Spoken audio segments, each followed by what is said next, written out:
సంతాన పుష్ప విలసత్కర సంపుటాస్తే త్వద్ధర్మనోత్సవ కుతూహల చేతనశ్చ శ్రీ సూర్య దైవత విభో తవ సుప్రభాతం తరం విరౌతి గృహ కుక్కుట మండలీయం పారావతాః కలరవం కలయంతి భాల్యా కేళీషు కామలయ మారుతమాలవంతి ప్రత్యక్ష దైవత విభో తవ సుప్రభాతం ఉత్ఫుల్ల చంపక కుశేషయ పాటలానా గంధాదివాస సురభిశిష శిరో మృదుశ్చ త్వాం సేవతే మరుదదృశ్య వపుర్మహాత్మన్ శ్రీ సూర్య దైవత విభో తవ సుప్రభాతం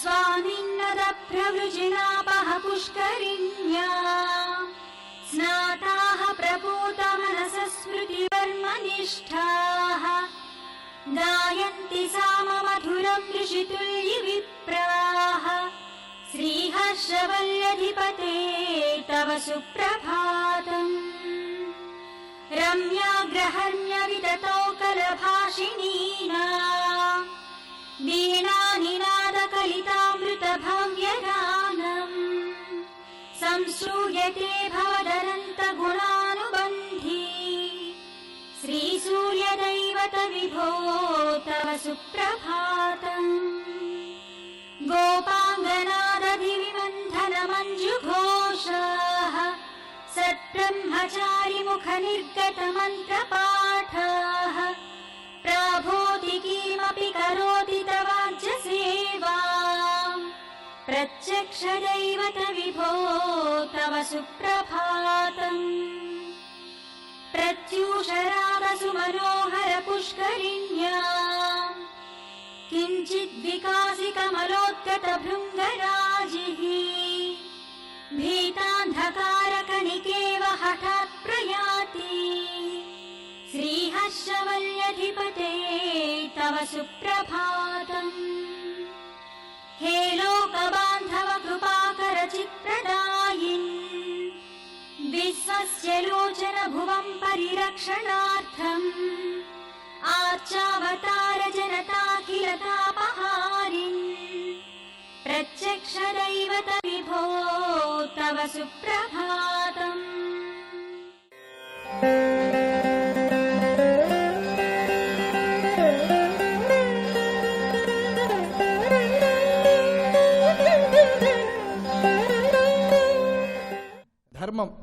ధర్మం అంటే మనకు తెలుసు, కొద్దిగా ఆయన తెలుసు. ధర్మతత్వం చెప్పడం చాలా కష్టం.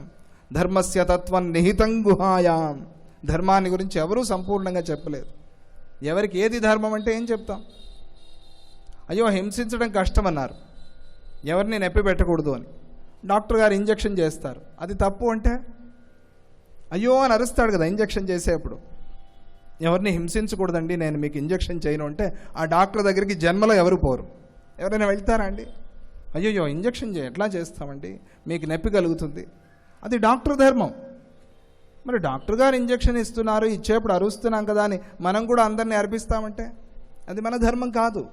అలా ధర్మం ఆ వ్యక్తిని బట్టి, ఆ కాలాన్ని బట్టి, ఆ దేశాన్ని బట్టి, ఆ వృత్తిని బట్టి మారిపోతుంది. దీని తత్వాన్ని ఎవరూ చెప్పలేరు. మనకి ఏ ధర్మానైతే భగవంతుడు సద్గురు విహించాడో దాన్ని ఆచరణ చేయటమే ధర్మం అంతే. అర్థం డబ్బు ఎవరికి వద్దు, అందరికీ కావాలి. డబ్బు అంటే జీవిక అని అర్థం. అర్థం అంటే డబ్బనే కాదు, మనం జీవించటానికి, మన కుటుంబాన్ని పోషించుకోవటానికి ఏదైతే ఉపయోగపడుతోందో అదే అర్థం. ధర్మార్థ కామ. కామ అంటే కామాన్ని విడిచిపెట్టేసేయాలి అని చాలా సందర్భాల్లో వింటాం మనం. కామం అంటే ధర్మ అవిరుద్ధమైన కామాన్ని విడిచిపెట్టేసేయాలి. ధర్మానికి ధర్మ అవిరుద్ధమైన కామాన్ని కలిగి ఉండాలి, ధర్మ విరుద్ధమైన కామాన్ని విడిచిపెట్టేసేయాలి. ధర్మానికి విరుద్ధంగా ఉందో దాన్ని విడిచిపెట్టే. ధర్మ అవిరుద్ధం, భార్యాభర్తలు ఉన్నారు, వాళ్ళిద్దరిలో అన్యోన్యత, ఆప్యాయత, ప్రేమ ఉండాలి. అయ్యో ఈ ప్రేమ మంచిది కాదండి, కామాన్ని విడిచిపెట్టేసేమన్నారంటే కుటుంబం ఛిద్రాభిద్రం అయిపోతుంది. అది మంచి పద్ధతి కాదు. అది ధర్మ అవిరుద్ధమైన కామం. ధర్మానికి హాని కలిగించని కామం, దానిలో ఇబ్బంది లేదు, అది కావాలి కూడా. ఏదైతే ధర్మానికి విరుద్ధంగా ఉందో దాన్ని విడిచిపెట్టేసేయాలి. ఆ తత్వం బాగా తెలిసినవాడు. అందుకనే ధర్మ కామ అర్థ తత్వజ్ఞ. కేవలం పుస్తకాల్లో చదివింది మాత్రమే కాదు, తత్వం తెలిసినవాడు, ధర్మార్థ కామాల తత్వం తెలిసినవాడు. స్మృతిమాన్ ప్రతిభానవాన్. ఆయన ఎప్పటికీ స్మృతిమాన్. స్మృతి అంటే మరిచిపోకుండా ఉండటం. స్మృతిమాన్, ఎప్పటికీ స్మృతి ఉంది ఆయనలో. ఏ స్మృతి అంటే పరమాత్మ యొక్క స్మృతి. ఏ పని చేసినా కూడా, ఎక్కడ ఉన్నా కూడా, ఎంత సుఖంగా ఎంత అనుభవిస్తూ ఆనందంగా ఉన్నా కూడా ఆయన పరమాత్మ చైతన్యాన్ని ఎప్పుడూ మర్చిపోలేదు. ఆ వెలుగు ఎప్పుడూ ఆ శ్రీరాముడు అలా ఉండనే ఉంది. అందుకనే స్మృతిమాన్ ప్రతిభానవాన్, చాలా మేధావి. ఏ సమయంలో ఏ పని చేయాలో ఆయనకు బాగా తెలుసు. అటువంటి శ్రీరామ్. లౌకికే సమయాచారే కృతకల్పో విశారద. లౌకికంలో కొన్ని ఆచారాలు ఉంటాయి, వాటిని విడిచిపెట్టకుండా ఆచరణ చేస్తున్నాడు శ్రీరాముడు. ఆయకర్మణ్యుపాయజ్ఞ సందృష్టవ్యయకర్మవిత్. శ్రీరాముడు ఆయకర్మణ్యుపాయజ్ఞ. ఆయన ఎంత సంపాదిస్తున్నాను, ఎంత కృషి చేస్తున్నాను, దీన్ని ఎలా ఖర్చు పెట్టాలి, ఎలా అనుభవించాలి, ఇవి సరిగ్గా తెలిసిన వాటి. ఆయకర్మణ్యుపాయజ్ఞ సందృష్ట వ్యయకర్మవిత్. దాన్ని ఎలా ఖర్చు పెట్టాలి, ఆయా వ్యయ. ఉగాది రోజు చదువుతారు కదండి పంచాంగ శ్రవణం, అప్పుడు తెలుసు కదా. పంచాంగ శ్రవణంలో 0 1 0 0 0 0 అంటే అయ్యో మా గుండెలో రాయబడిపోతుంది. ఇదేంటండి అన్నీ సున్నాలే వచ్చేసాయి అంటే, మొదటి భాగం ఎలా ఉంటుంది, 4 నెలలు ఎలా ఉంటాయి, ఇంకో 4 నెలలు ఎలా ఉంటాయి, ఇంకో 4 నెలలు ఎలా ఉంటాయి. సంవత్సరాన్ని 4 నెలలుగా విభాగం చేసుకుని, అందుకనే చాతుర్మాస్యం అంటారు. మొదటి నెల ఎలా ఉంటుంది, మొదటి 4 నెలలు, మధ్యలో 4 నెలలు ఎలా ఉంటాయి, చివరి 4 నెలలు ఎలా ఉంటాయి. అది పంచాంగంలో చెప్తారు. ఉగాది రోజు చదువుతారు. 0 0 0 0 0 1 అన్నారనుకోండి, అప్పుడు మనం ఏం ప్లాన్ చేసుకోవాలి, ఓహో మొదటి 8 నెలలు నాకు కొద్దిగా కష్టంగా ఉంటుంది, అప్పుడు నేను నాకు కావలసినట్టుగా నేను ఏదైనా షోకీలకి వెళ్తుంటే ఆ షోకీలు తగ్గించుకోవాలి, ఎంత సంపాదిస్తున్నానో అంత ఖర్చు పెట్టాలి అని మనస్సులో ఒక ప్లాన్ చేసుకోవాలి. అందుకనే పంచాంగ శ్రవణం, భయపెట్టడానికి కాదు. లేదా 1 0 0 అన్నారనుకోండి, ఓ నేను మొదట్లోనే సంపాదిస్తాను, తర్వాత సంపాదన ఉండదు, కాబట్టి మొదట్లోనే బాగా సంపాదించి దాన్ని జాగ్రత్త చేసుకోవాలి అని ఆలోచన చేయాలి. ఇలా ఇది మనకు తెలియటం కోసం చెప్తున్నారు, మనం దాన్ని భయపెట్టడం కోసం కాదు, లేదా విని పారిపోవడం కోసం కాదు. అలా శ్రీరాముడు తనకి ఎంత ఖర్చు పెట్టాలి, ఎంత సంపాదన చేయాలి అన్నీ కూడా తెలిసినవాడు శ్రీరాముడు. స్వదోష పరదోషవిత్. ఆయనకి తన దోషాలు ఇతర దోషాలు కూడా తెలుసుట. మనం ఇతర దోషాలని మాత్రమే చూస్తాం, శ్రీరాముడు స్వదోషాలను కూడా చూసుకున్నాడు. తనలో ఏవైనా లోపాలు ఉన్నాయా, నేను ఏదైనా మార్పు చేసుకోవాలా నాలో అని శ్రీరాముడు ఎప్పటికీ తనను తాను పరీక్ష చేసుకుంటూ ఉండేవాడు. అటువంటి శ్రీరాముడు. నచావమంతా భూతానాం నచ కాలవశానుగః. ఎవరిని ఎప్పటికీ అవమానం చేసేవాడు కాదు. నీలో ఈ లోపం ఉంది, నీకు ఈ పని రాదు, నీకు ఈ చదువు రాదు, ఎవరిని అవమానం చేసేవాడు కాదు. నచావమంతా భూతానాం నచ కాలవశానుగః. ఆయన కాలానికి అతీతుడుగా ఉన్నాడు శ్రీరాముడు. అటువంటి శ్రీరాముణ్ణి దశరథ మహారాజు యువరాజుని చేయాలి అని సంకల్పం చేశాడు. అయోధ్యాకాండ ప్రారంభంలో గుణవర్ణన అయింది. శ్రీరాముడు అటువంటి గుణవంతుడు కాబట్టి ఆయన్ని యువరాజుని చేయాలి అని దశరథుడు తీర్మానం చేశాడు. ఇన్ని గుణాలు ఉన్నవాడు రాజు అయితే ప్రజలకి మేలు జరుగుతుంది కదా, అటువంటి వాడినే రాజుని చేద్దాం అని సంకల్పం చేసి అందరినీ పిలిపిస్తాడు, ప్రజలందరినీ పిలిపిస్తాడు. తనొక్కడే రాజు కదా అని చేయలేదు, ఆ కాలంలో ఆ పొరపాటు చేయలేదు. నా ఇష్టం, నా రాజ్యం ఎవరికైనా ఇస్తాను, ఎవరు అడిగేది అని ఎప్పటికీ అనుకోలేదు దశరథుడు కూడా. దశరథుడు చాలా గుణాలు ఉన్నాయి.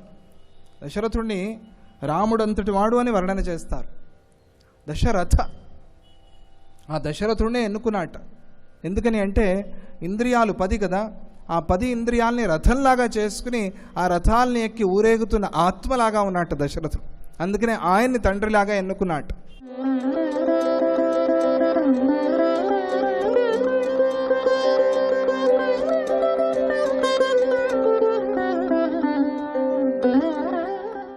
జీవితంలో ఎప్పుడు ఆనందం చోటు చేసుకుంటూ ఉంది, జీవితం ఎప్పుడు అందంగా శోభిస్తూ ఉంది అనేది నేటి అంశం. అందం అంటే ఏంటి? భావ సౌందర్యమా, శరీర సౌందర్యమా అనేది ఈరోజు మనం తెలుసుకోబోతూ ఉన్నాం.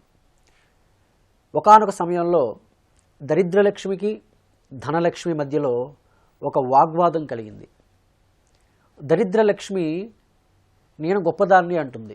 ఎందుకంటే నన్ను చూస్తే ఎవరైనా భయపడతారు, దరిద్రాన్ని ఎవరు ఇష్టపడతారు, కాబట్టి నేను చాలా గొప్పదాన్ని. ధనలక్ష్మి అంటుంది, చూడమ్మా, భూలోకంలో ప్రతి ఒక్కరూ కూడా నా యొక్క చిత్రపటమే వాళ్ళ ఇళ్ళల్లో అలంకరించి ఉంటారు. ఎందుకంటే అందరికీ నేనే అవసరం, ప్రతి ఒక్కరికి ధనమే అవసరం, కాబట్టి నేను గొప్పదాన్నని ధనలక్ష్మి చెప్తూ ఉంది. ఇద్దరి మధ్యలో వాగ్వాదం పెరిగింది. నేను గొప్పదాన్నని ధనలక్ష్మి, నేను గొప్పదాన్నని దరిద్రలక్ష్మి. అదే సమయంలో నారదుల వారు ఆ ప్రదేశానికి విచ్చేశారు. అప్పుడు నారదుల వారిని చూసి వీళ్ళు అడిగారు, ఓ నారద మునీంద్ర, మీరు ముల్లోకాలు తిరుగుతూ ఉంటారు, మీకు చాలా జ్ఞానం ఉంటుంది, మా ఇరువురిలో ఎవరు గొప్పవాళ్ళు మీరు తేల్చి చెప్పాలి అని. నారదుల వారు అనుకున్నారు, ఇదేదో పెద్ద సమస్యలాగుంది, ఎవరు గొప్పవాళ్ళు తేల్చి చెప్పాలని అడుగుతున్నారు.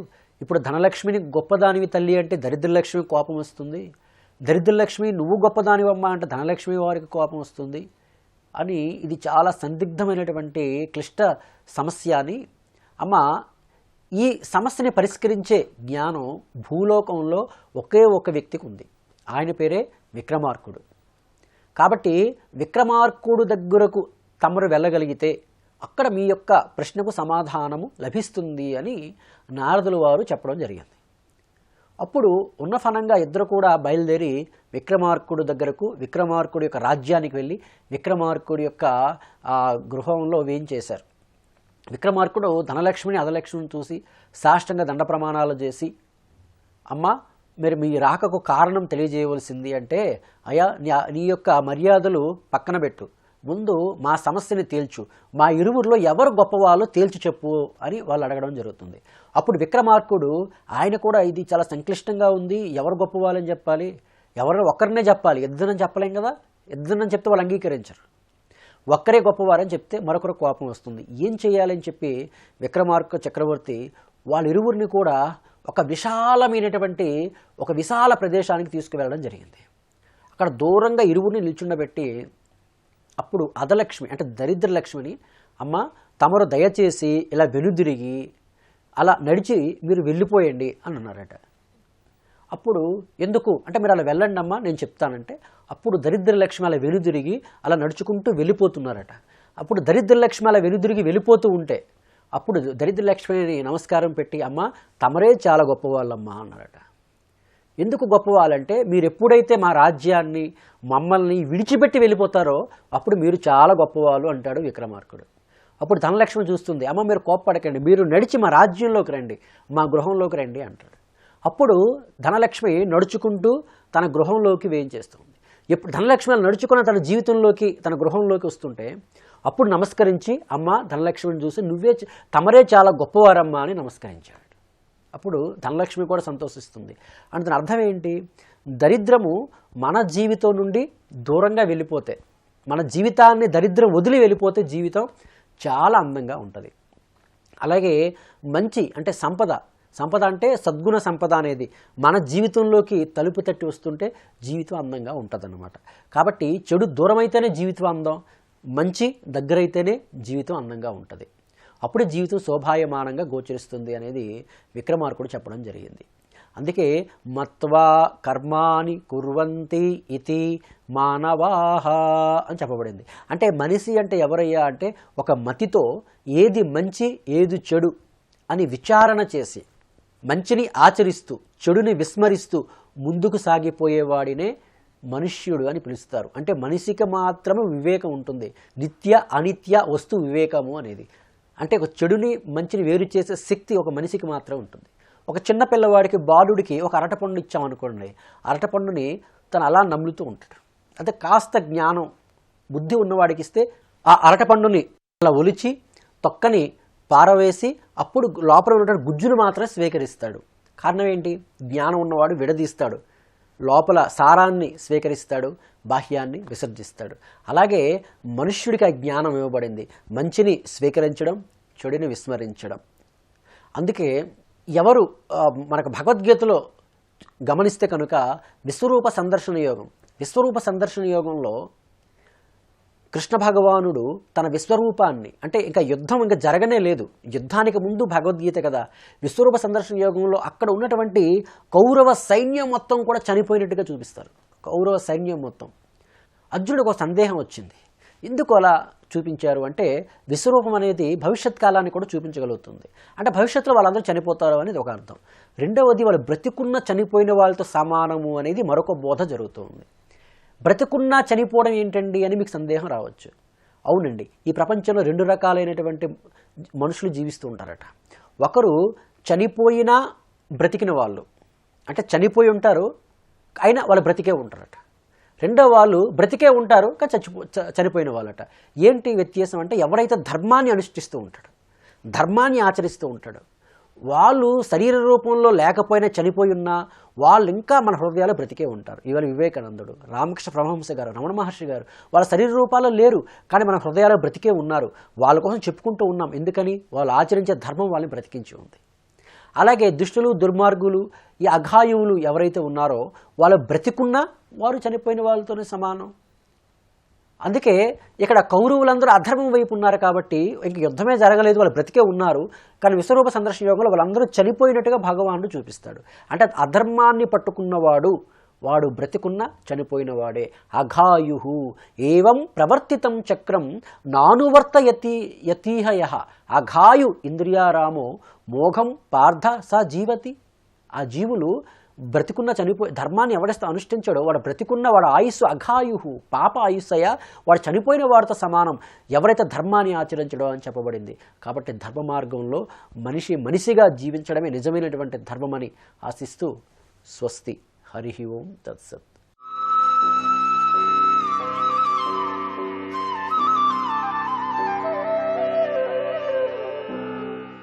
శ్రీ మహాగణాధిపతయే నమః. శ్రీమాత్రే నమః. నిత్య జీవితంలో ఎటువంటి సమస్యలు ఎదురవుతున్నా ఆ సమస్యల తీవ్రతను తగ్గింపజేసుకోవటానికి నవగ్రహ ఆరాధన, నవగ్రహ స్తోత్ర పారాయణ విశేషంగా సహకరిస్తాయి. నవగ్రహాలను ప్రసన్నం చేసుకోవటం ద్వారా నిత్య జీవితంలో ఎలాంటి సమస్యలు ఎదురవుతున్నా ఆ సమస్యల నుంచి చాలా సులభంగా బయటపడవచ్చు. 27 నక్షత్రాల్లో ఏ నక్షత్రంలో జన్మించిన వాళ్ళైనా ఆ నక్షత్రానికి ఎవరు అధిపతిగా ఉన్నారో తెలుసుకొని ఆ అధిపతి అయిన గ్రహాన్ని ప్రసన్నం చేసుకుంటే జీవితంలో తొందరగా అభివృద్ధిని సాధించవచ్చు. ఈ ప్రక్రియలో భాగంగా పుబ్బా నక్షత్రం అంటే పూర్వ ఫాల్గుని నక్షత్రంలో జన్మించిన స్త్రీ పురుషులు ఎవరైనా సరే పుబ్బా నక్షత్రానికి అధిపతి శుక్రుడు కాబట్టి నవగ్రహాల్లో శుక్రుడిని ప్రసన్నం చేసుకోవాలి. ఓం ఘం శుక్రాయ నమః అనే శుక్ర మంత్రాన్ని ప్రతిరోజు 21 సార్లు జపం చేసుకోవాలి. ఓం ఘం శుక్రాయ నమః. ఈ శుక్ర మంత్రాన్ని ప్రతిరోజు 21 సార్లు జపం చేసుకుంటే పూర్వ ఫాల్గుని నక్షత్రం అంటే పుబ్బా నక్షత్రంలో జన్మించిన స్త్రీ పురుషులు ఎవరైనా సరే మంచి శుభ ఫలితాలను అందిపుచ్చుకోవచ్చు. అలాగే పుబ్బా నక్షత్రంలో జన్మించిన వాళ్ళు శుక్రవారం లలితాదేవిని పూజిస్తే చాలా మంచిది. లలితా సహస్రనామ పారాయణ శుక్రవారం చేసి లలితాదేవి చిత్రపటం దగ్గర బెల్లం ముక్క నివేదన చేయటం, ఇంకా వీలైతే పొంగలి నివేదన చేసి అందరికీ పంచిపెట్టి ప్రసాదంగా స్వీకరించడం ద్వారా కూడా లలితాదేవి అనుగ్రహం కలిగి జీవితంలో తొందరగా మంచి పురోభివృద్ధి సాధించవచ్చు. ఈ పుబ్బా నక్షత్రం వాళ్ళు ఓం ఘం శుక్రాయ నమః అనే మంత్రజపం చేయండి. శుక్రవారం లలితాదేవిని పూజించండి. విశేషమైనటువంటి శుభయోగాన్ని సిద్ధింపజేసుకోండి. అలాగే పుబ్బా నక్షత్రంలో జన్మించిన వాళ్ళు ఒక ఉత్తరం రాసిన, ఒక ప్రకటన చేసిన లోపం లేకుండా చక్కగా ఉంటుంది. అది ఈ నక్షత్రం వాళ్ళకు ఉన్నటువంటి ప్రత్యేకమైన లక్షణం. అది కూడా శుక్రుడి అనుగ్రహం వల్ల కలుగుతుంది. దాన ధర్మాలు, అన్నదాన సత్రాలు, విద్యాదానం ఇలాంటివన్నీ కూడా చేతనైనంత వరకు చేసేటటువంటి లక్షణాన్ని కలిగి ఉంటారు. చాలా భాషలు అనర్గళంగా మాట్లాడే శక్తి సామర్థ్యాలు కూడా కలుగుతాయి. శుక్రుడంటే ఆయన సర్వశాస్త్రాలు చదివిన ఆయన, సర్వశాస్త్రాలు అధ్యయనం చేసినటువంటి గ్రహం శుక్రగ్రహం, శుక్రాచార్యుల వారు. అందుకే అనేక రకాలైనటువంటి భాషలు మాట్లాడే శక్తి సామర్థ్యాలు కూడా ఈ నక్షత్రం వాళ్ళకి కలిగే అవకాశాలు ఉన్నాయి. అలాగే బాగా ప్రయత్నం చేస్తే మార్షల్ ఆర్ట్స్లో కూడా రాణించే సూచనలు ఉన్నాయి. దేశ విదేశాల్లో మంచి పరిచయాలు పెరిగి అక్కడ వృత్తుల్లో అద్భుతంగా రాణించే అవకాశాలు ఉన్నాయి. సమాజ సేవలో కూడా చురుకైన పాత్ర పోషించేటటువంటి లక్షణాన్ని కలిగి ఉంటారు. అంటే పుబ్బా నక్షత్రం వాళ్ళు సహజ సిద్ధంగా ఆ నక్షత్రానికి అధిపతి శుక్రుడు కాబట్టి, శుక్రుడు అంటే రాజయోగాన్ని కలిగింపజేస్తాడు కాబట్టి, అద్భుతమైన ప్రజ్ఞా పాఠవాలు శాస్త్రాలు అధ్యయనం చేశాడు కాబట్టి జీవితంలో ఉన్నత స్థాయికి చేరటానికి పుబ్బా నక్షత్రం వాళ్ళకి శుక్రుడి అనుగ్రహం చాలా చక్కగా కలిసి వస్తుంది. అలాగే పుబ్బా నక్షత్రం పూర్వ ఫాల్గుని నక్షత్రంలో జన్మించిన వాళ్ళు జీవితంలో అభివృద్ధి సాధించాలంటే, ఆర్థికపరమైన సమస్యలు తొలగింపజేసుకోవాలంటే ఎక్కడైనా సరే దేవాలయంలో కానీ లేదా ఇతర ప్రాంతాల్లో కానీ ఎక్కడైనా రావి చెట్టు, మర్రి చెట్టు ఈ రెండు కలిసి ఉన్న ప్రాంతం ఎక్కడుందో చూసుకోండి. ఎక్కడైనా సరే రావి చెట్టు, మర్రి చెట్టు ఈ రెండు చెట్లు కలిసి ఉంటే ఆ కలిసి ఉన్న చోట మీరు ప్రదక్షిణలు చేయండి. పుబ్బా నక్షత్రం వాళ్ళు అంటే పూర్వ ఫాల్గుని నక్షత్రం వాళ్ళు రావి చెట్టు, మర్రి చెట్టు కలిసి ఉన్న చోట ఎప్పుడు ప్రదక్షిణలు చేసినా కూడా వాళ్ళకి ధనపరంగా బాగా కలిసి వస్తుంది.